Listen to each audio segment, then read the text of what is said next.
Hi കൂട്ടുകാരെ, അപ്പോൾ ദേ ഇന്നത്തെ താരം ഇവരാണ് കേട്ടോ. നമുക്കിതുകൊണ്ട് നല്ലൊരു മീൻ മസാല തയ്യാറാക്കിയെടുക്കാം. ആദ്യം മീൻ നല്ലതുപോലെ കഴുകി വൃത്തിയാക്കി നല്ലതുപോലെ അപ്പുറം ഇപ്പുറമൊക്കെ വരഞ്ഞെടുക്കണം. അതിനുശേഷം കുറച്ച് ഉപ്പും മഞ്ഞൾപ്പൊടി കുരുമുളക് പൊടി ചേർത്ത് നല്ലതുപോലെ ഒന്ന് മിക്സ് ചെയ്ത് ഒരു 10 മിനിറ്റ് റെസ്റ്റ് ചെയ്യാൻ വയ്ക്കാം.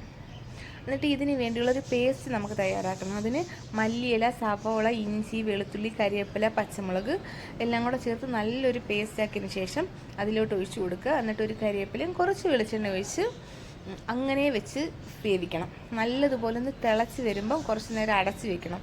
അടച്ച് വെച്ചിട്ട് എന്നിട്ട് പിന്നെ തുറന്നതിന് ശേഷം ഇപ്പോഴും ഒരു സൈഡ് ഇങ്ങനെ നല്ലപോലെ ആവുമല്ലോ, മറിച്ചിട്ടതിന് ശേഷം തേങ്ങാപ്പാൽ ഒഴിച്ചു കൊടുക്കണം കേട്ടോ. എനിക്ക് തേങ്ങാപ്പാൽ ഒഴിക്കുന്ന വീഡിയോ കിട്ടിയില്ല, അത് എൻ്റെ കയ്യിൽ നിന്ന് മിസ്സായിപ്പോയി.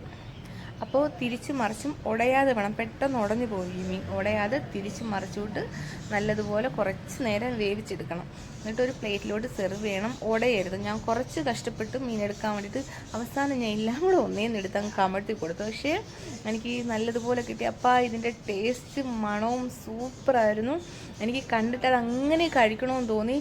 ഞാൻ ഓടിച്ചെന്ന് പിച്ചതാണ്. പക്ഷേ എന്ത് ചെയ്യും, എൻ്റെ കൈ പൊള്ളിപ്പോയി. ഇതിൻ്റെ ടേസ്റ്റ് നിങ്ങളൊന്ന് ട്രൈ ചെയ്ത് നോക്കണം, എങ്കിൽ ഇതിൻ്റെ ടേസ്റ്റ് അറിയാൻ പറ്റുള്ളൂ. അപ്പോൾ എൻ്റെ വീഡിയോ ഇഷ്ടപ്പെടുവാണെങ്കിൽ എല്ലാവരും എന്നെ സപ്പോർട്ട് ചെയ്യണം കേട്ടോ.